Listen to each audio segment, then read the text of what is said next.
quando eu comecei a trabalhar com direito previdenciário, eu vi no direito assistencial, que é o BPC, inclusive umas outras oportunidades, né? Que eu lidava muito com essa questão da pessoa com deficiência.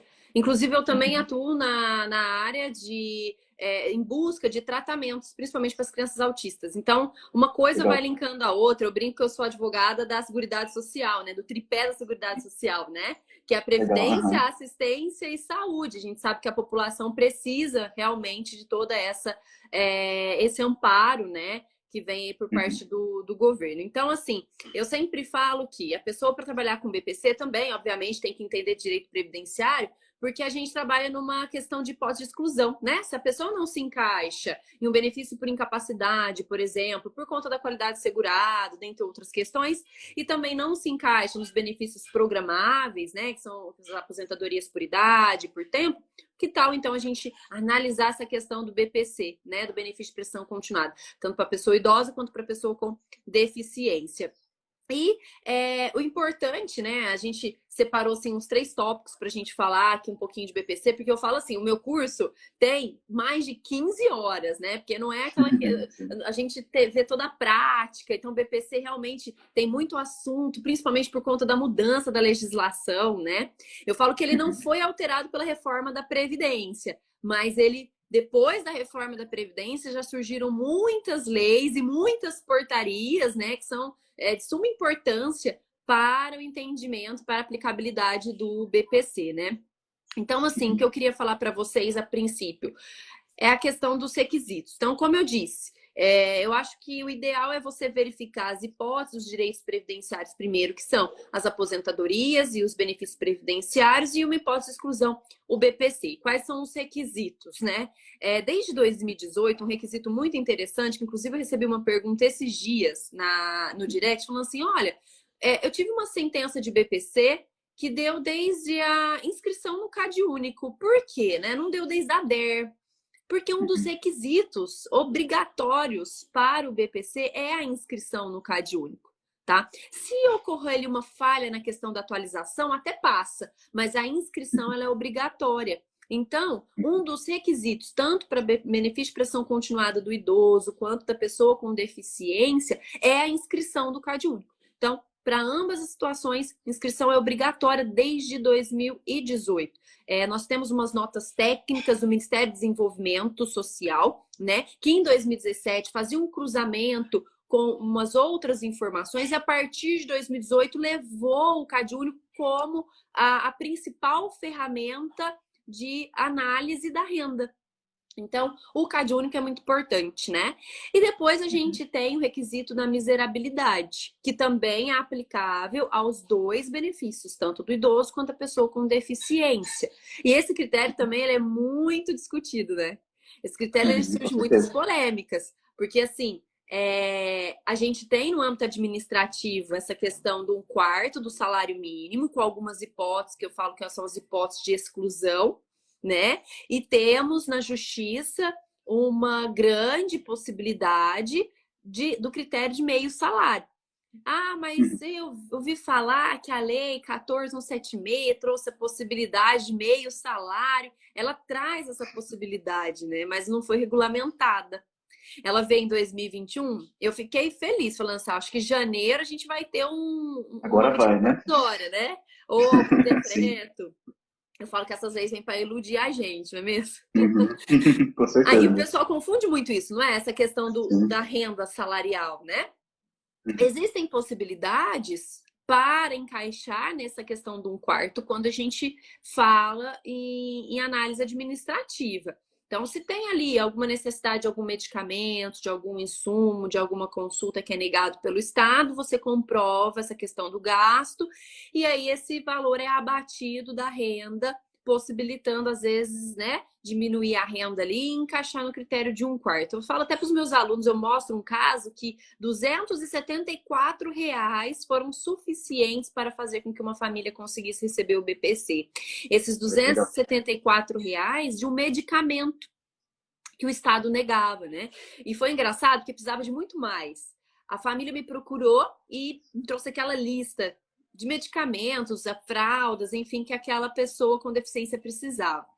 E eu fiz um requerimento para o Estado, para a Secretaria de Saúde. Quando eu protocolei esse requerimento lá na farmácia popular, que aqui o protocolo é feito lá, cada cidade tem aí um local para fazer o protocolo. Foi engraçado porque o Estado forneceu mais da metade.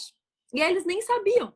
Falou assim, nossa, que bom que fornece. Só que o que faltou foi suficiente. Ainda bem, pelo menos ficou lá os R$ 274, até ajudou nesse ponto, né?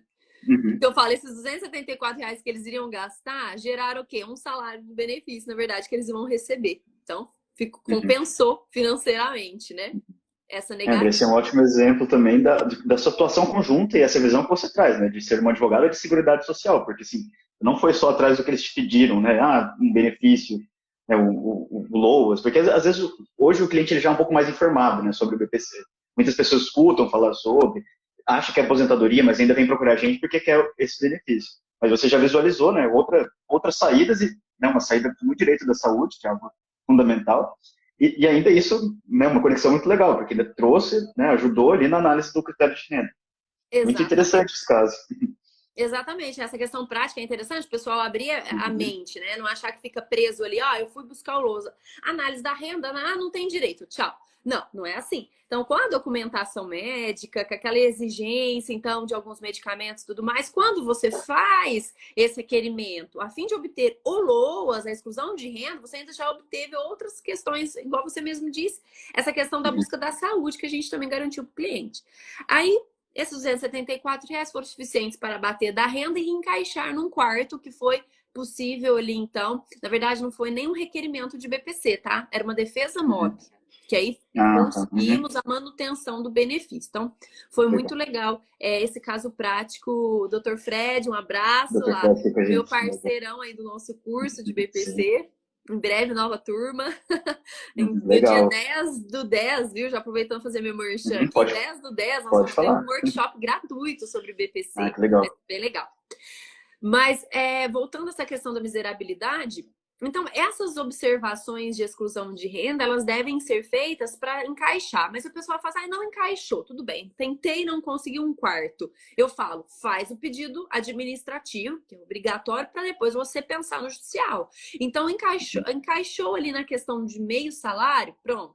Vai para a justiça. Nós temos jurisprudência, nós temos decisões assim incríveis voltadas para essa questão da miserabilidade que pode e deve ter essa flexibilização, inclusive já determinado pelo STF, né? Então é uma grande chance, assim, que eu falo do advogado, é um grande benefício, é uma oportunidade trabalhar com esse benefício. Por quê?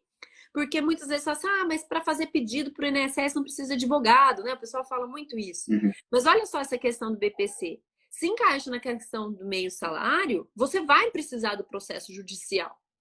Você vai precisar ingressar com a ação para garantir o benefício para o seu cliente. Então, o cliente vai precisar de um advogado, que administrativamente eles não vão receber.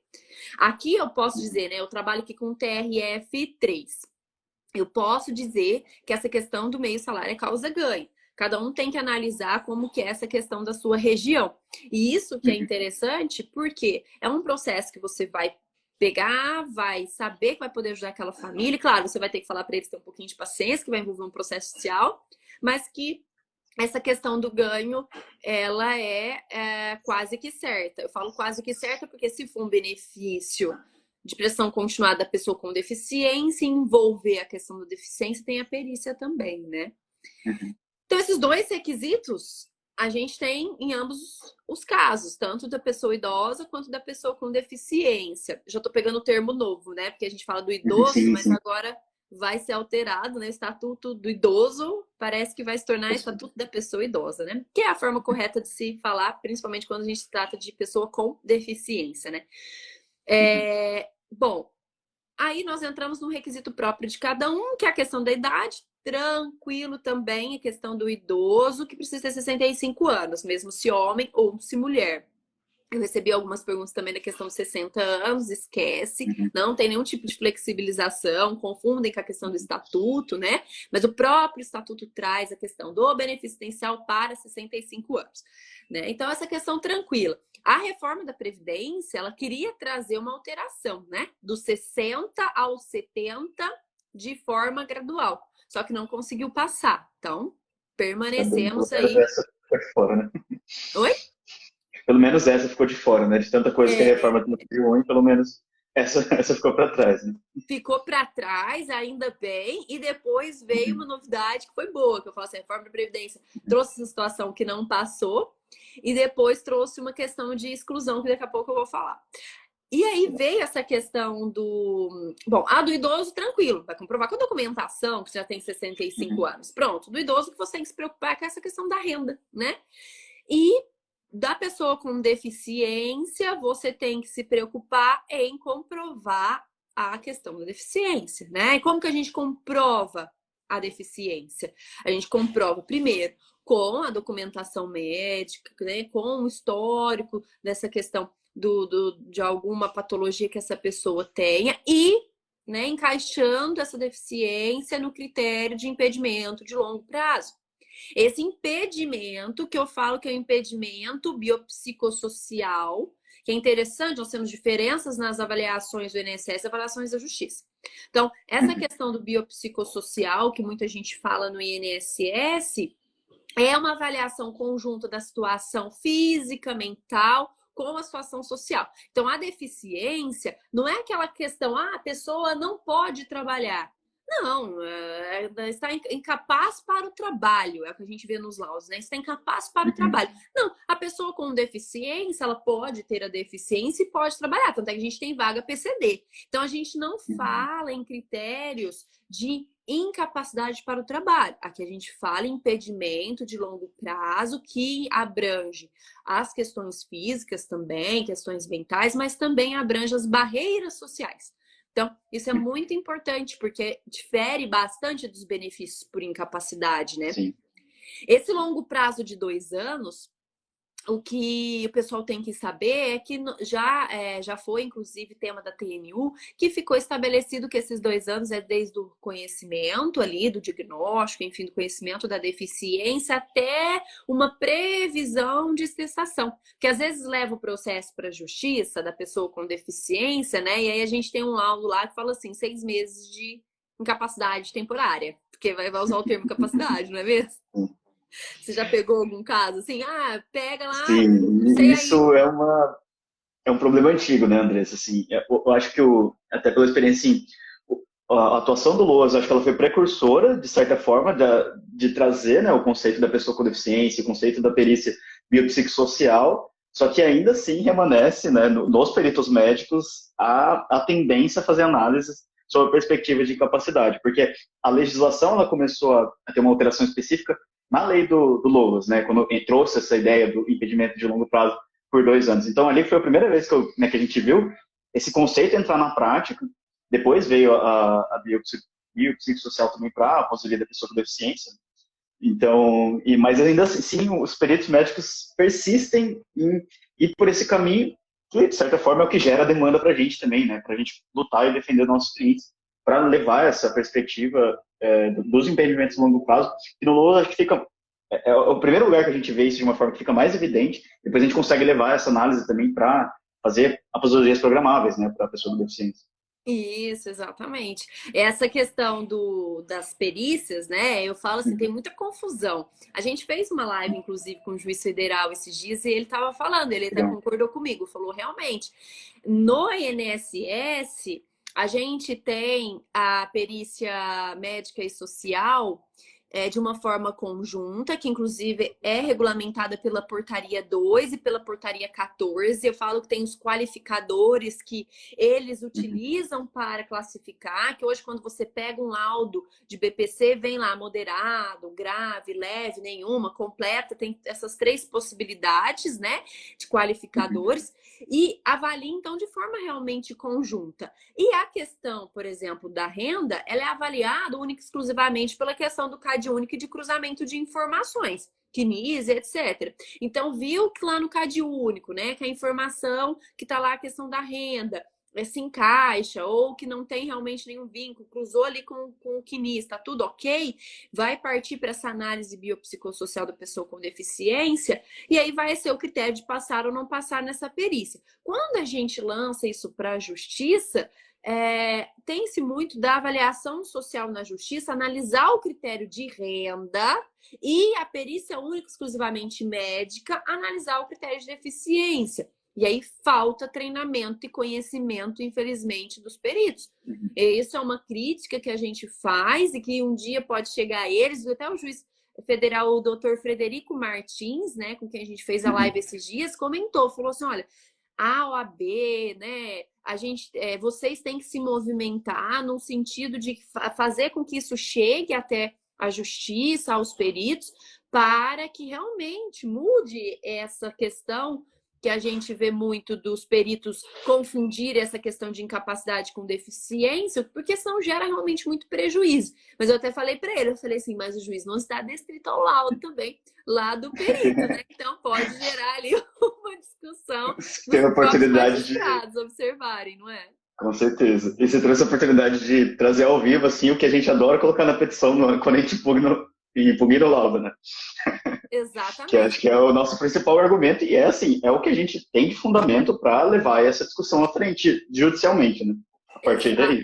Exatamente. A questão da impugnação ao laudo, principalmente, né, por essa questão do BPC, da pessoa com deficiência, ela é muito importante, porque é ela que vai, às vezes, determinar a concessão do seu benefício. Não é nem, eu falo, não é nem a inicial, eu falo pro pessoal lá do escritório, as pessoas que me ajudam, eu falo assim, olha, a inicial, tudo bem, ela é muito importante, até porque vai servir como base para depois a gente fazer os recursos, as manifestações, enfim. Mas eu digo, tanto os benefícios por incapacidade quanto os benefícios da pessoa com deficiência, a parte da manifestação ao laudo ela é muito importante. Quando abre para esclarecimentos, principalmente. Eu até abri aqui na tela, vou até ler, depois o pessoal volta, anota, mas eu sempre coloco esse quesito aqui especificamente, ó. Foi inclusive dica do Dr. Fred, que estava aqui na live, não sei se ele ainda está.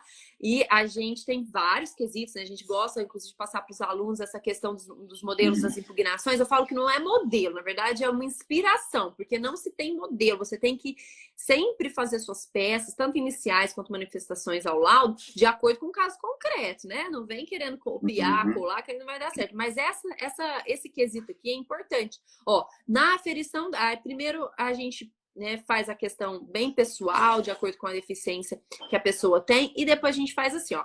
Na aferição da existência da deficiência, foram seguidos todos os parâmetros e procedimentos estabelecidos pela Lei 13.146 de 2015 e o Decreto 6.214/07, além do Índice de Funcionalidade Brasileiro aplicado para fins de classificação e concessão de aposentadoria da pessoa com deficiência, que é o IFBRA, que inclusive utiliza-se em comparação com o BPC, né? E a Classificação Internacional de Funcionalidades e Incapacidades de Saúde, que é a CIF. Então, diferente de incapacidade, que é CID, a gente usa aqui CIF, né? Então, isso a gente tem que trazer também para o perito. E, se for o caso, colocar esse artigo, essas leis, e falar no finalzinho, estude, brincadeira. Aí não... Dá vontade, né? Mas é a nossa favor, vontade, se atualizar. né? Sim, favor, se atualizar. Por gentileza, se atualize conforme a legislação citada no quesito tal. Exato, né? Porque naquele vez tanto de novo, nossa, que é isso? Pode falar, desculpa. Não, é muito interessante esse quesito, é muito legal a dica, porque a gente acaba cercando ele, porque assim, de alguma forma, tá ali, sabe? O conceito técnico tá ali, né? O CIF, o IFBRA, que são extremamente interessantes e que deveria estar se implementando na prática, né? Exato. Exato, e eles simplesmente se prendem a essa questão da incapacidade e aí acaba que o cliente fica realmente desamparado. E a nossa luta é muito grande, né? O advogado que trabalha com BPC judicial tem realmente a maior dificuldade. O próprio doutor também falou para nós na nossa live que a própria dificuldade, inclusive dos magistrados, não é nem essa questão da renda, que ficou bem pacífica essa questão do meio salário. É realmente essa questão da deficiência, né? Que eles precisam realmente se embasar e às vezes fundamentar.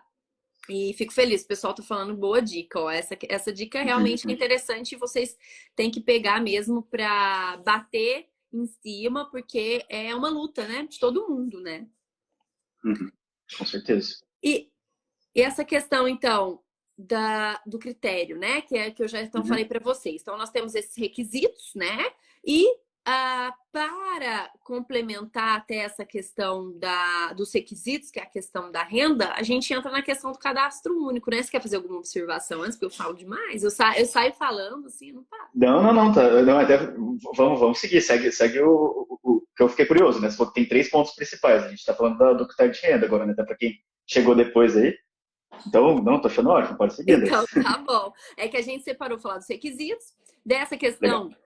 Agora nós entramos num segundo, que é dos segredos ali da questão do CAD único, né? Então, o CAD único ele faz parte dos requisitos, mas faz parte desse tópico que a gente vai falar agora também, porque é muito importante que o CAD único ele envolve totalmente essa questão do critério de renda, por envolver a questão da família. Quando a gente fala de renda, a gente fala também da questão da família. Quem compõe o núcleo familiar para fins de BPC? Eu sempre falo isso, que família para fins de BPC e família é uma coisa, família para fins de CAD único é outra coisa. O pessoal falou assim para mim, tem um comentário em alguma foto minha que eu ainda não respondi, mas eu vou responder inclusive dessa forma. Falaram assim para mim.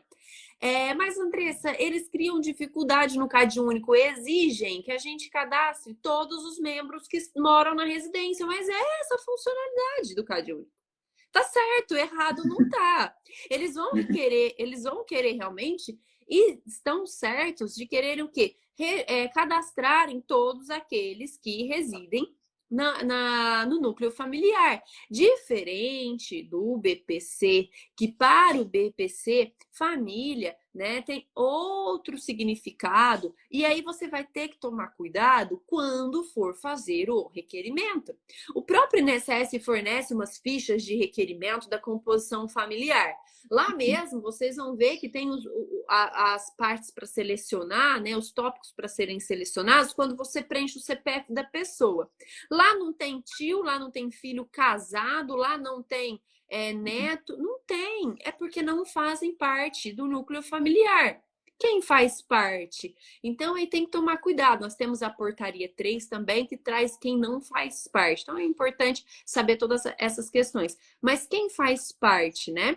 Então, nós temos o filho solteiro, né? O irmão solteiro que residir na mesma residência, o pai, a mãe, madrasta, padrasto, companheiro, companheira, que residirem na mesma residência. Aí fala assim, tem aquele senhor que tem um filho solteiro, mas ele mora na casa do lado. Pronto, não faz parte.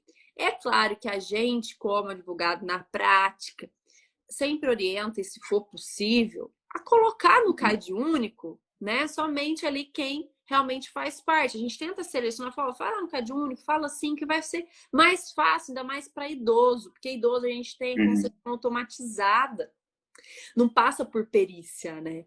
Então, essa questão da análise automatizada, com o CAD único redondinho, vai passar. Se o CAD único não tiver redondinho, depois vai ter que, às vezes, discutir isso, ou um recurso, ou na justiça, né?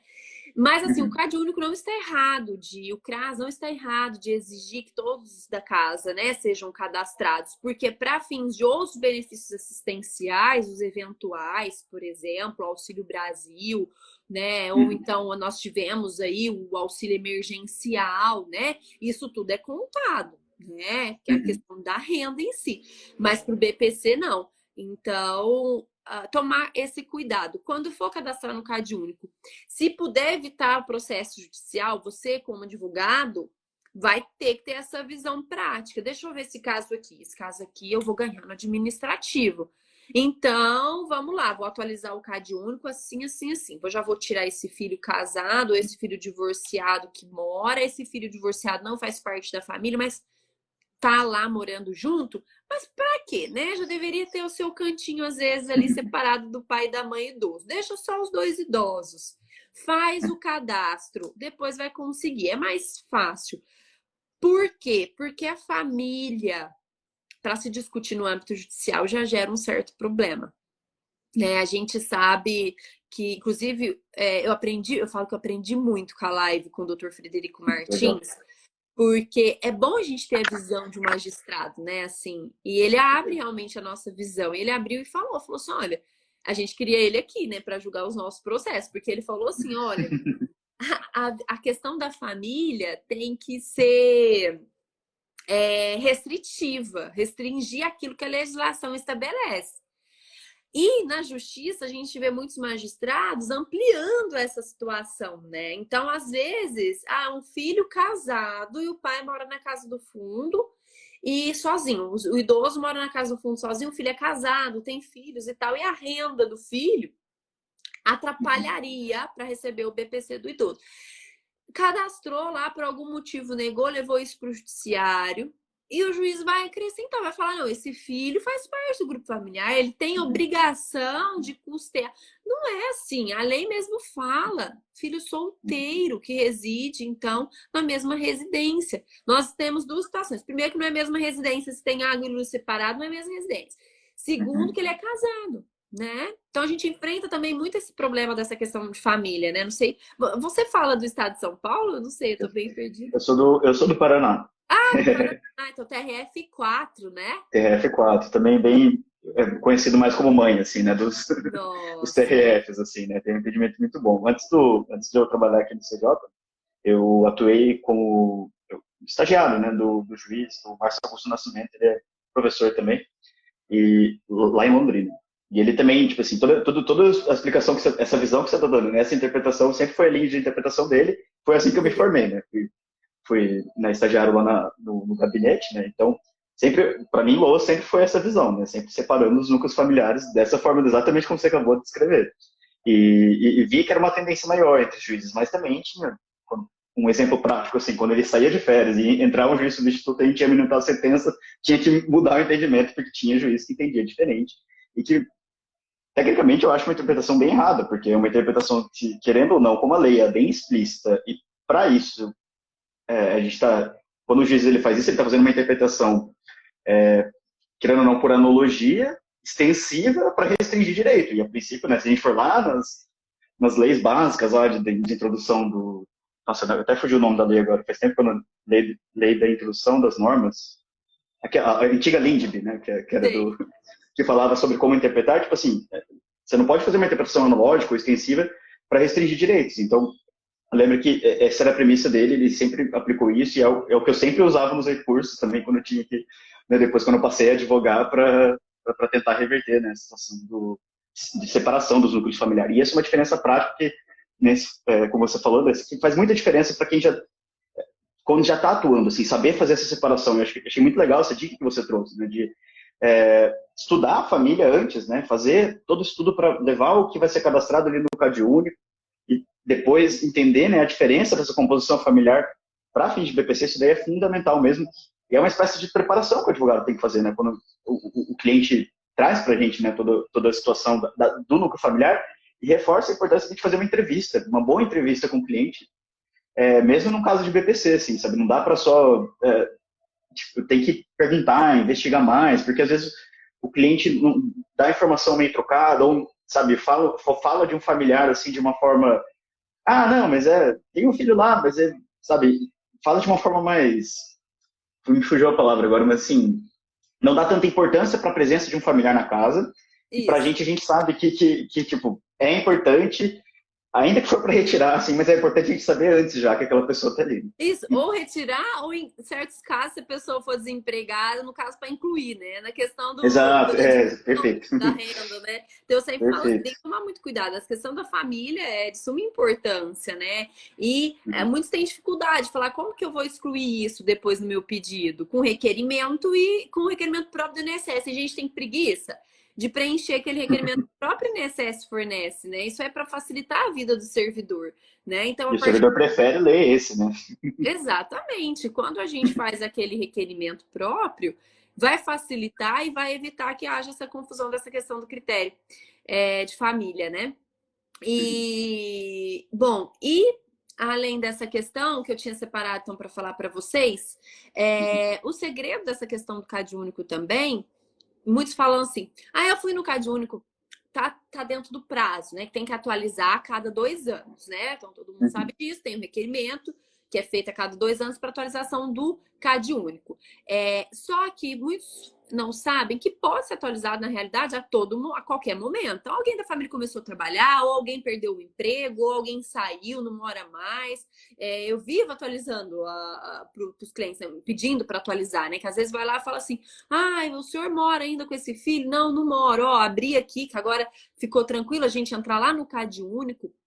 No site CAD único, coloca aí no Google CAD único, né? E aí tem o site lá, você clica em pré-cadastro, é a mesma senha do meu INSS, e você vai cadastrar, vai entrar para o seu cliente, por exemplo, na hora do atendimento, verificar se está atualizado, verificar quem consta ali como membro do grupo familiar, né?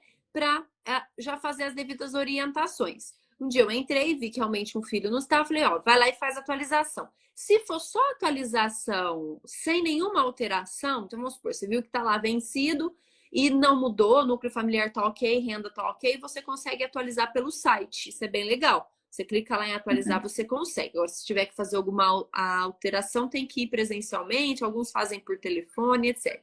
Mas nós temos a Lei 11.016, que estabelece que pode ser feito, sim, ela não impede ser feito em qualquer momento, né? Tá no artigo 7. Não impede que seja feita a atualização a qualquer momento. E muitos advogados, muitos clientes têm essa dificuldade. Chega lá no cadastro único e fala assim, não, você não tem que fazer atualização. Faz 2 meses, você fez, tem que esperar 6 meses. Não existe isso. Se fez o cadastro hoje e amanhã a situação mudou... Exatamente esse comentário, né? De que de 6 meses. É.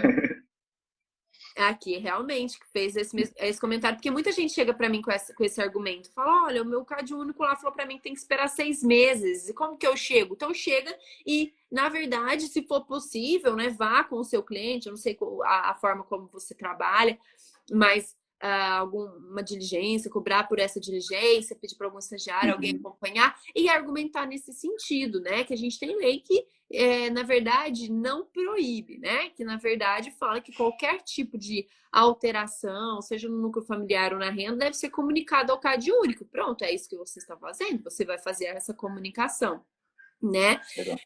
E eu vi aqui que alguém, eu até vou... O pessoal pergunta se pode fazer perguntas, eu não me oponho, não. Sim, as perguntas a gente vai no final. Daí quando você terminar, assim, o que você preparou, o pessoal tá anotando aqui para não deixar passar nenhuma, aí no final a gente retoma. Beleza, então tá. Porque eu vi algumas pode ir mandando, pessoal. Então, já aproveitando que a gente pausou, quem tiver dúvidas, vai mandando. Depois, quando a Andressa terminar a explicação dela, a gente volta para tirar as dúvidas.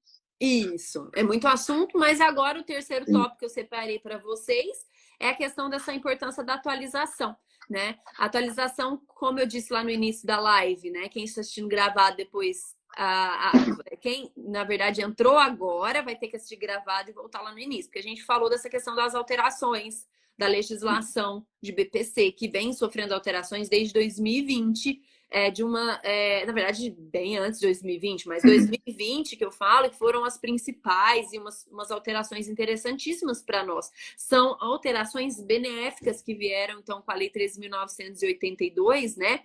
Que trouxe, por exemplo, uma das hipóteses de exclusão de renda que trouxe de forma explícita para nós, né, essa questão do idoso acima, então, de 65 anos ou mais, que receba um salário mínimo, né, ter essa renda excluída do cálculo, e também trouxe essa questão de um salário mínimo de renda de uma pessoa com deficiência, tá lá na 13.982, que veio para alterar a LOAS, né, que no artigo 20, parágrafo 14 e 15, antes a gente não tinha de forma expressa na LOAS a possibilidade de exclusão. A gente tinha que seguir o quê? Aquilo que traz o Estatuto do Idoso, por exemplo, de não ser considerada a renda de BPC para fins de outro benefício, enfim, próprio benefício assistencial.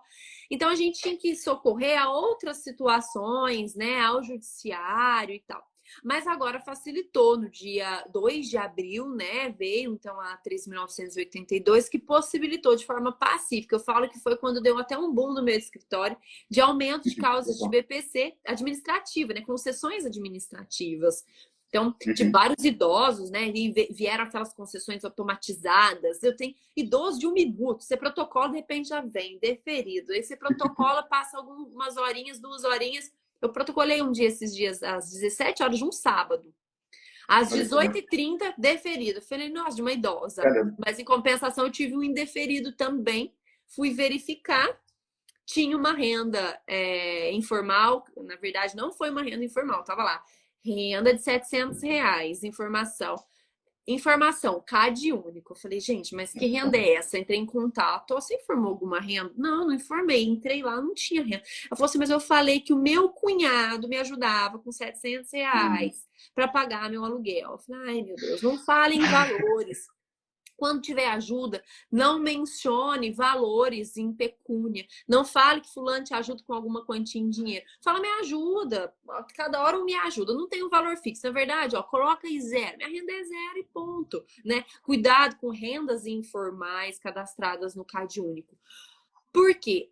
Essas rendas informais, né, cadastradas no CAD único, vão ser consideradas para renda.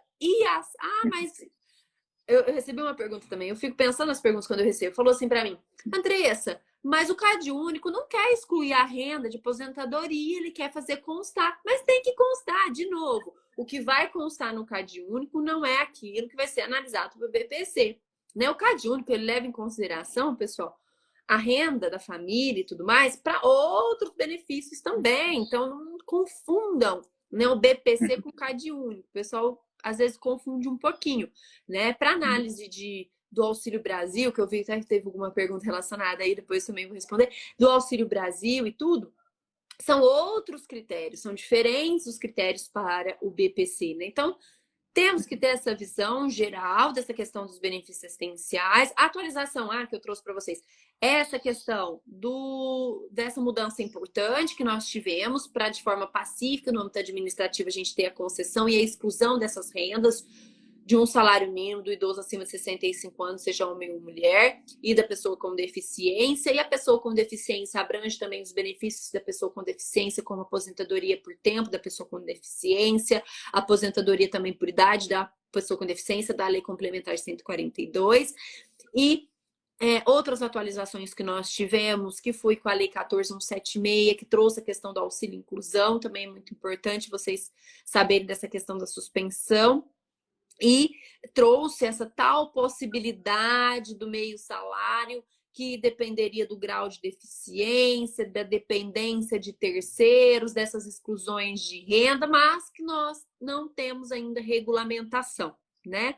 E importante também essa questão nós tivemos agora também uma portaria a respeito, acho que era 998, que veio teve atualização pela 1022, que foi sobre essa questão da suspensão, reativação aí dos benefícios, né? Então, nós, advogados, temos que ficar atentos a essas atualizações para saber como que a gente, então, toma atitude para ajudar o cliente. Esse caso de suspensão por falta de CAD único, né? Tomar as providências de forma bem rápida, pedir essa reativação após essa atualização, né? No caso de cessação, infelizmente, se passar desse prazo, tem que solicitar novo benefício. E aí, de repente, se for atualização, você ainda tem chance de brigar na justiça. Agora, se for falta de cadastro, você vai brigar na justiça, dependendo do entendimento do juiz, você pode ter a concessão, mas desde o cadastro, desde a data do cadastro, que foi o que um aluno trouxe para nós. Aqui eu sempre peguei juiz bonzinho, no sentido de que sempre deu do requerimento. Acho que eles não estão muito atentos a essa obrigatoriedade, mas um aluno me trouxe uma decisão que eu fiquei com medo de ser, de repente, uma decisão geral. O pessoal pode comentar aí, né, como que tá na região de vocês. Na região. Porque, igual você mesmo disse, né, TRF4 é uma mãe, a gente queria trabalhar. Eu tive um processo, vou até contar um caso prático, eu tive um processo em parceria aí no TRF4. E aí, era um cliente de BPC da pessoa com deficiência. Chegou um laudo, o laudo médico, falei, nossa, vou ter que impugnar isso aqui, mas bonito, né? E trouxe todos os argumentos, a questão da deficiência, tal. E o laudo social, lindo. O único detalhe do laudo social: possui 3 máquinas de costura em casa. Aí isso já me deu um pouquinho de dor de cabeça. Eu falei, isso aqui vai passar despercebido, o juiz nem vai ver isso. Viu que a renda no CAD único tá ok. A renda da família tava ok. Tudo bonitinho, final, isso aí vai passar. Eu fiquei encanada mais com essa questão da deficiência. Por quê? Deu, igual eu te disse, um período de 6 meses e tal. Falei, nossa, deu temporário, né? Só falta. Vamos ver como que é o entendimento aí do TRF4. Fiz uma bela de uma impugnação. Reverti essa questão da deficiência comprovada. Mas em 2 parágrafos o juiz me fala assim: ficou demonstrado no laudo social que existem 3 máquinas de costura na residência, levando a crer que a genitora exerce a profissão de costureira.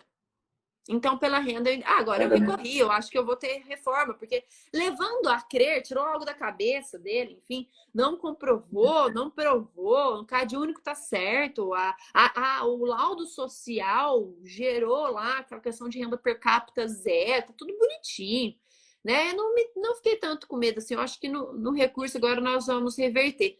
Mas olha que interessante, foi aí. Eu falo, espero que agora a turma reforme essa minha decisão, porque o mais difícil eu consegui. Aí, para um mísero detalhe, que a gente tem que questionar os clientes sobre isso. O que você tem em casa? Se a assistente social for na sua casa, vai achar alguma coisa que pode dar a interpretação de que tem um trabalho? Aqui, em Franca, nós temos muito fábrica, tem muitas fábricas de calçado, então temos muitos sapateiros, às vezes fazem trabalho em casa, pesponta em casa e tal. Então tem essas máquinas em casa, né? Então aqui eu sempre questiono, eu falei, você tem alguma máquina para pespontar alguma coisa em casa? Porque isso também pode vir a dar uma interpretação, às vezes equivocada, às vezes certa, às vezes equivocada, mas que existe um trabalho ali, né, informal, e o juiz vai querer colocar essa renda. E essas máquinas, só para você ter uma noção, o que eu fiz nesse recurso? Porque, na verdade, eu embarguei demonstrando os recibos. Ela depois realmente teve que vender essas máquinas para fazer o tratamento do filho. Essas máquinas existiam e existiam realmente na casa dela, porque ela realmente era costureira, né? E ela tinha aquelas máquinas, ela era, a partir do momento que o filho dela teve essa deficiência, porque foi uma deficiência que ele, na verdade, não nasceu, né? Que ele sofreu alguns problemas de saúde, enfim, e gerou, né, essa deficiência posteriormente, ela teve que realmente parar de trabalhar e ficar por conta desse filho. Então, apresentei recibos e tudo mais, estamos aí, né? Assim como os meus colegas, a gente não tem só deferimentos, não. A gente tem deferimentos, problemas da justiça que a gente tem que lutar e achar aí os argumentos corretos para a gente conseguir reverter essa situação, né? Legal, Andrés. Achei muito legal também que é um ótimo exemplo também de que é uma das coisas que você dá aí, você alerta assim, de o cuidado que a gente pode ter de se preparar bem um caso, às vezes ter muita concessão administrativa que melhorou, né, como você comentou, depois das últimas alterações na lei, e que nem sempre o judiciário é a melhor solução, né? Ou, assim, nesse caso, provavelmente teve que levar para o judiciário, mas, assim, mesmo com o judiciário, a gente tendo aquela visão, tipo, né, vai ter uma visão de flexibilidade melhor, mas a flexibilidade também pode vir em desfavor, como foi nesse exemplo que você deu. Mas eu acho que, em linhas gerais, essa dica, assim, essa visão que tem que mudar. Eu vejo que muitos colegas também, às vezes, atuam há muito tempo no previdenciário e pararam de pegar LOAS, e daí, poxa, surgiu um caso de LOAS agora, não, eu já sei como fazer, é rapidinho. Aí não dá atenção a um caso único, pronto. Já afunda o caso, né, de certa forma. Ou pode, tipo assim, restringir os atrasados, como aconteceu nesse exemplo que você deu. Então, assim, são uma premissa do previdenciário. Não é de qualquer área do direito, mas o previdenciário está muito mais em...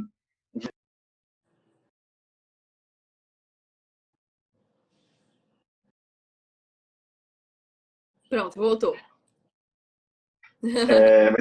Mas só retomando assim, né, o previdenciário exige cada vez mais que a gente esteja atualizado, assim, quase em tempo real, e o que é legal também porque especializa mais os colegas, né, para áreas dentro do direito previdenciário, como não só do direito previdenciário, né, mas e as conexões, mas digo, no seu próprio exemplo, né, você tem uma especialidade, né, você tem uma grande atuação em BPC, atua muito com saúde também relacionado às questões que vêm ali do BPC, então assim, provando que ainda tem muito mercado para todo mundo atuar dentro do previdenciário, né, eu acho que é uma coisa muito legal. Tem mesmo, né? Tem muitas áreas, fala assim, tem os subnichos, né? A gente tem Subnicho. previdenciário e aí, de repente, tem aquelas pessoas que especializam em especial, né? Em salubridade, né? Benefícios rurais, tem outros BPCs, Uhum. claro. Mas o ideal é você ter o conhecimento de todos no geral, porque você também não vai desperdiçar o cliente, né? Naquela análise que você viu que não cabe tal benefício, vai caber outro, às vezes, com certeza. Uhum. E Sigo até aqui à prospectar. disposição das perguntas, Opa, viu? sim, e vamos para elas agora. Eu só ia comentar assim que até pensar no futuro, até, porque, poxa, eu estava pensando quando você falava assim, como os laudos já estão vindo com a comprovação, né, do grau de deficiência, sim, essa pessoa em algum momento ela vai se inserir no mercado de trabalho. Né? Então a família vai, né, pode até cesse o LOAS por isso, mas enfim, ou algum membro do núcleo familiar ali. É que depende muito do caso, né? Mas, por exemplo, em alguns casos de deficiência, é como você disse, né? A pessoa pode trabalhar. Então, se ela já tem a comprovação ali no momento que ela recebeu o LOAS, uma comprovação favorável, que ela é uma pessoa com deficiência, poxa, isso daí já separa ela para fazer um planejamento previdenciário daqui a algum tempo, né? Porque você já pode usar esse argumento, né, essa comprovação a seu favor para fazer um planejamento de aposentadoria da pessoa com deficiência. Então, assim, a gente consegue pensar para o futuro também, né, nessa situação, desde atender um caso, né, de assistencial, mas olhar para ele, né, com perspectiva, assim, que talvez o futuro seja um caso de aposentadoria programável. Lógico, né, que dependendo do Exatamente. caso pode demorar um pouquinho, mas...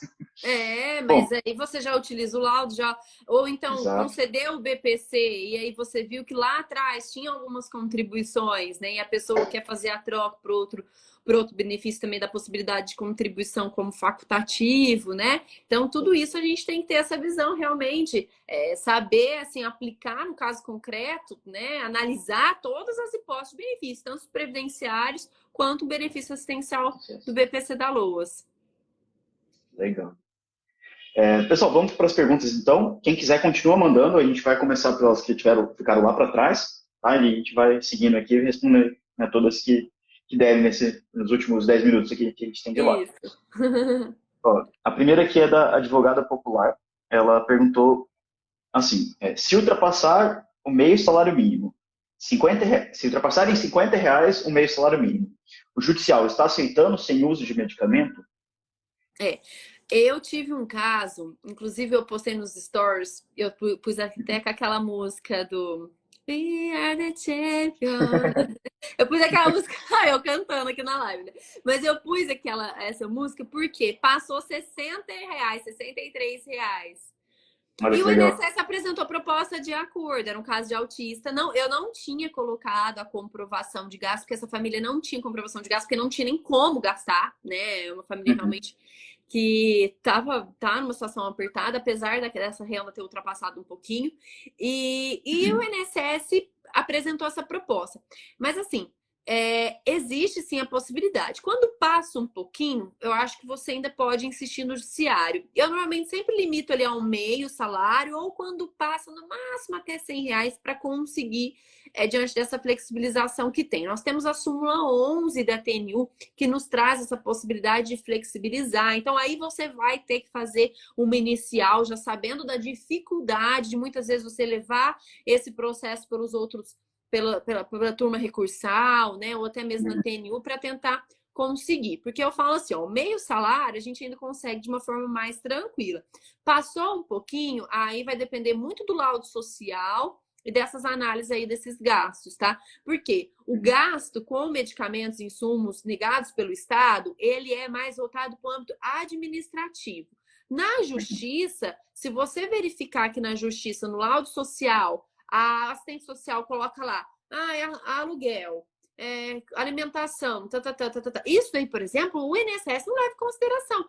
E na justiça pode ser que você tenha uma flexibilização de renda um pouquinho melhor. Então, eu falaria para insistir aí e buscar as súmulas, tudo direitinho, fundamentar muito bem isso inicial, para que no laudo social você tenha sorte aí e o juiz, né, tenha uma visão mais humana aí desse processo. Com certeza. E fazer isso desde o início, né, Andressa? Para não deixar para avaliar essas coisas lá na hora do recurso, que a turma recursal não vai estar disposta, né? É mais difícil eles estarem dispostos, né? Às vezes lidar com alguma prova nova, alguma informação nova. Então, a não ser que seja uma informação mais atual, né? Que daí realmente, né, entra no que o CPC permite, que flexibiliza. Mas, no geral, preparar bem isso essa parte dos Exato. fatos, né, a realidade fática ali, inicial desde o início. Desde o início, e se for o caso, até fazer uma. Nossa, fazer Fugir. uma. Fugiu agora. Emenda, Manifestar. Gente, é hora do almoço, na hora de comer já, as palavras só fugindo. vai fugir. Enfim, depois eu vou lembrar e eu falo para vocês. Mas Deve sim, ter né, bastante pergunta. aproveitar as outras oportunidades processuais para sempre trazer, né, as atualizações do núcleo familiar. Exato. Vamos para a próxima pergunta.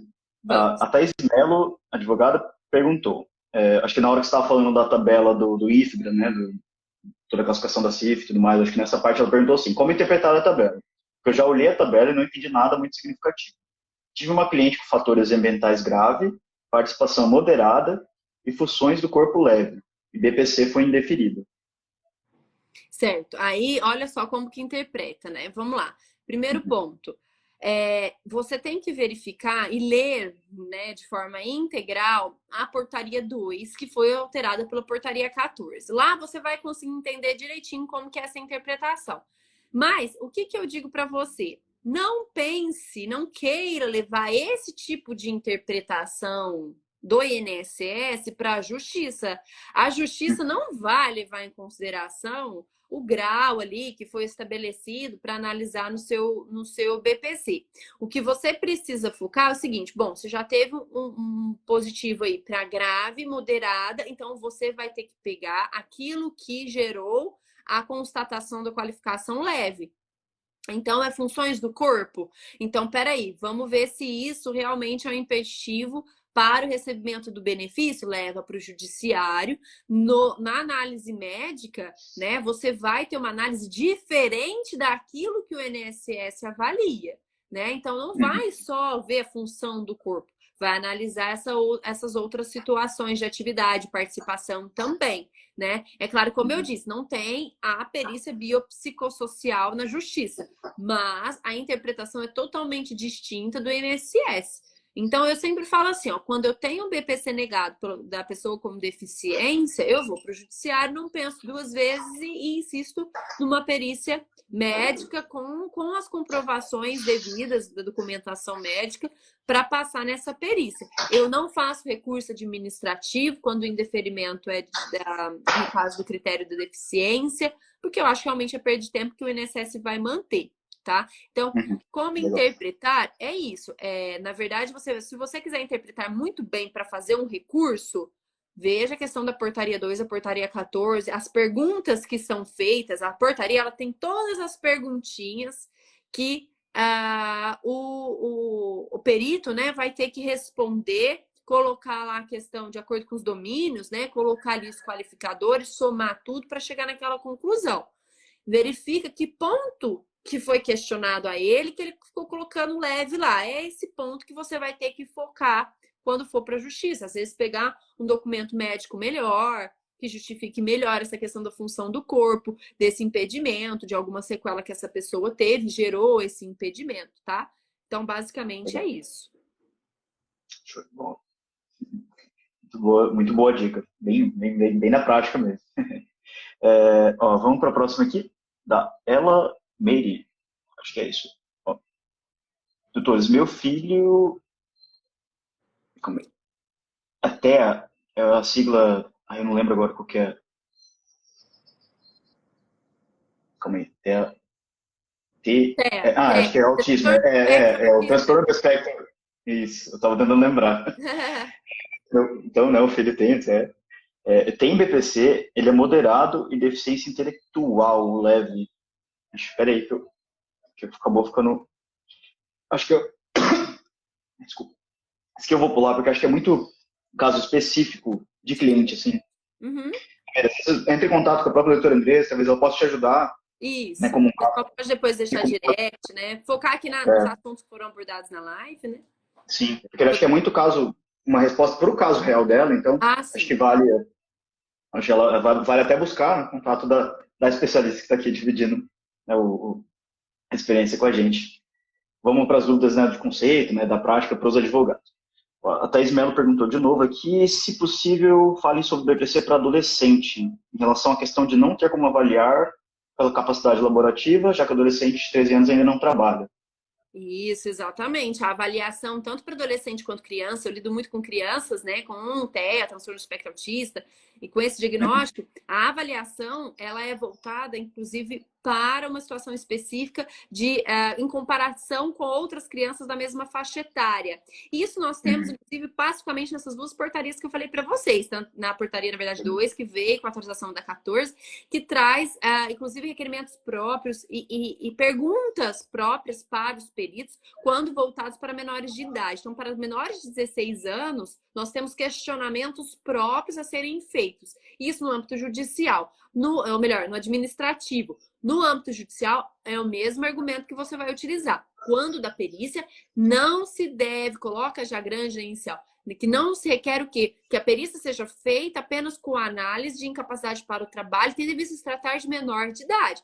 Nesse caso, o comparativo, essa situação de deficiência deve ser levado em conta em comparação com outras crianças da mesma faixa etária. Então, qual que é o desenvolvimento? Por exemplo, do TEA, transtorno do espectro autista, a gente tem muito, por exemplo, o atraso no desenvolvimento, a falta da socialização, a questão da fala, que muitas vezes é prejudicada. Se pegar uma criança, a gente fala que é típica e atípica, né? Típica e atípica na mesma faixa etária, por exemplo, de 4 anos de idade, nós vamos ter a criança que tem TEA, por exemplo, pode ser que tenha uma dificuldade de fala, faça uso de fraldas ainda, tem uma dificuldade um pouco maior dessa questão da socialização. E a outra criança com a mesma idade de 4 anos já desfraldou, já tem a fala completa. Então, assim, olha só, em comparação na sociedade, essa criança, ela consegue desenvolver lá na escolinha, ela consegue, de uma forma mais, com uma autonomia, né, desenvolver melhor as atividades no dia a dia, em comparação a essa outra criança que tem o diagnóstico. Isso é tranquilo também, nas portarias as perguntas são diferentes lá no âmbito administrativo e no judicial você que tem que trazer isso para o processo, né? Legal. Muito legal. Acho que deixou bem, bem claro assim, né, como lidar essa questão. Temos A gente tem mais uma aqui a respeito, viu? É porque agora não decorei direitinho para trazer para vocês, sim. mas temos súmulas quando se tratar de menor de idade. Legal, legal. Fica a dica para dar uma pesquisada, né? Já ajuda até na pesquisa. Isso. Bom, vamos caminhando no final, André. A gente já está extrapolando aqui o horário, mas eu vou colocar mais uma aqui, porque eu acho que essa entrou bem na parte do critério. Uhum. A Deusa Justiça perguntou aqui, né? O valor do Auxílio Brasil não entra no cálculo? Como citar esse valor na petição inicial? Legal, vou falar do Auxílio Brasil e eu vi passando também um seguro-desemprego, então eu já lido com as duas Legal. situações. Foi uma das últimas. Não teve? Legal. Eu vi aqui. Teve sim.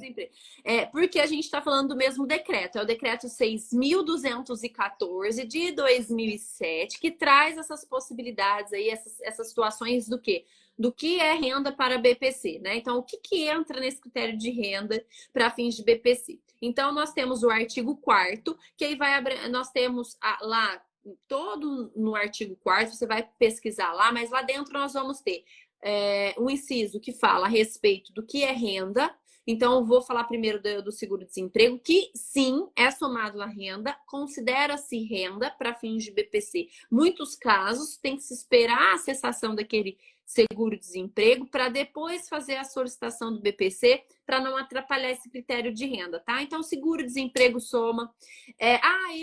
Se eu recebo, por exemplo, pensão alimentícia, soma e também divide.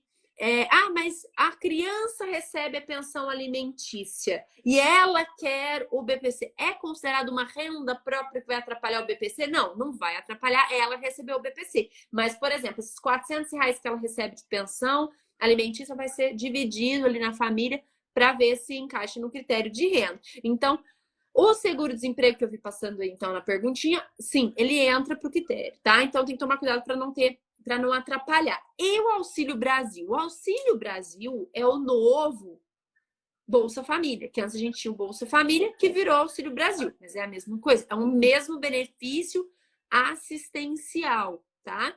Esse benefício assistencial para fins de de BPC não atrapalha em nada. Nós temos nesse mesmo decreto que eu mencionei para vocês, que fala que são benefícios de transferência de renda. Lá no decreto, quando você vê esse termo, essa expressão, benefícios oriundos de programas sociais de transferências de renda, são esses. Então, era o Bolsa Família que se tornou o Auxílio Brasil. Tanto é que quando você vai fazer um pedido de BPC, lá no site do INSS você vai preencher, tem lá, recebe algum benefício do governo, exceto Bolsa Família, porque ainda não foi atualizado no meu INSS, então não colocaram o Auxílio Brasil. Mas tá lá, exceto Bolsa Família, quer dizer, pode receber o Bolsa Família, exceto Bolsa Família. Se recebeu o Bolsa Família, eu não quero nem saber, eu não preciso nem saber. Então, o Auxílio Brasil não afeta para solicitação do BPC. Mas, se a gente vê a situação inversa, aí sim a gente pode ter algum problema. Então, por exemplo, eu recebo o BPC, eu quero receber o Auxílio Brasil. Eu vou conseguir? Depende. Aí depende. Por quê?